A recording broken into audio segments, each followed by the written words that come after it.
Il-Gvern se jestendi tnaqqis fit-taxxa tal-boll fuq il-konvenji minn Marzu sal-aħħar ta' Lulju illi ġej.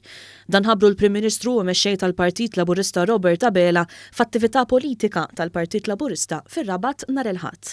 U qed jgħidulna ma nista' nlaħqu l-konvenju sa Marzu.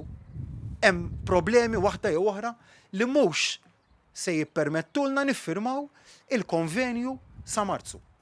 U minħabba fekk se nitilfu it-tfaddil li konna se nagħmlu mit-taxxa. U l-lum bibtijaj, se nerġa' nagħti s-serħan il-moħħ illi d-data li fiha irid jiġi iffirmat il-konvenju se nestenduha minn Marzu għal Lulju ta' din is-sena. Hawnhekk il-Prim Ministru Abela qal li l-Gvern immexxi minnu wasal għal din id-deċiżjoni għaliex huwa gvern tan-nies man-nies. Dwar ir-riforma fil-kirjiet ta' qabel l-1995, il-mexxej Laburista qal illi b'din se jagħti serħan il-moħħ lil madwar 10,000 familja. Kellek 10,000 familja llum, sal-lum u sakemm dik il-liġi tidħol fis-seħħ illi ma jafux se jiġri għada fuq l-iktar ħaġa importanti f'ħajtek, id-dar tar-residenza tiegħek.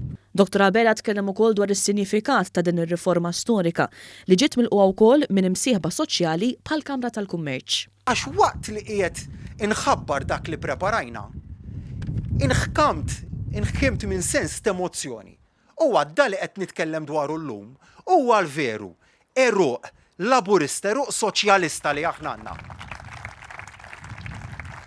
Li tajna soluzzjoni li għal 20 ta' snin kulħadd xeħita taħt it-tapit.